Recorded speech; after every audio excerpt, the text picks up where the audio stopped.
Right, this is going to be the last thing, then I'm going to shut down the show. The British Bulldog his family have petitioned his local city or local town. I'm not sure Wigan is a town, but anyway, Wigan, which... So what is Wigan? I've always heard about Wigan. It's west part of Greater Manchester. Just call it a large town, unless it's a small city, I don't know. Anyway, the point is that they've enacted some sort of like walk of fame, which the fame bit should really be in quotation marks, because they had 17 names like in these little stars, and I recognised 3 of them. It's like I'm from here. They're all living. I didn't know any of these people for the most part. So they're debating whether to put Davy Boy Smith's name in there? No, they're denying Davy Boy Smith. Denying it? Yes. Why?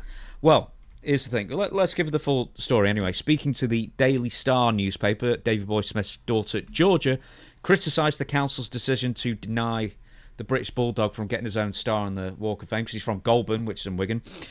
When you think of famous people from Wigan, my dad is number one in my eyes for what he did on a global stage. I think it's only right he is recognised in his hometown. He's been recognised by the WWE in their Hall of Fame, but this family in the UK couldn't be there because it was during COVID, so this was a few years ago when they did all this. Anyway, a Wigan Council spokesman explained why Davy Boy Smith isn't honoured on the town's Walk of Fame. He said, "Our Walk of Fame celebrates the contributions of living residents of Wigan Borough.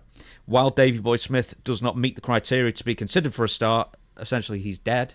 So I guess that's the only criteria. Because apparently being famous isn't criteria, because I'll explain why in a sec.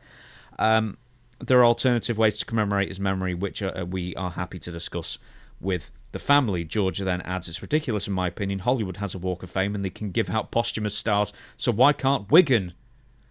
Well, here's the thing. People die.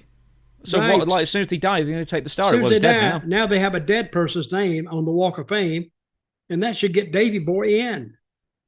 Mm-hmm. Because they can't say it's for living residents. I don't get that. So here's I think that Wigan people, they need to have another election and take those politicians and kick them out. Yeah, definitely. We need different council in Wigan. Anyway, of the 17 stars in total they had, it's not so much a who's who of Wigan's well-known, more of a who's that. Who in the hell is that? It really is. One of them was Wigan's first female lawyer. It's like, they're not famous. And Wigan's first female candlestick maker or butcher or something like that. I mean, for all the difference it makes. Anyway, there are 3 people who have some renown that I've heard of anyway. Ian McKellen, who's a very famous actor. Roberto Martinez, because he managed Wigan Athletic before managing Everton, Belgium and Portugal. And Stuart McConey, who I know you'll never heard of in a million years. He was formerly like a broadcaster. Anyway, sucks. Can't stand that guy. And he was real C-list celebrity. So British Bulldog should be 3rd on that list of most well-known. Easily. He should be. His wife does have a good point. He needs to... With his daughter. His daughter. She has a good point. But you can't fight City Hall. That's what they say. Oh, you can. And I think they should. Also, George And my Formby. old friend, John Foley, he was from Wigan. He's dead, though, so he can't have a star. That's right. He's passed on.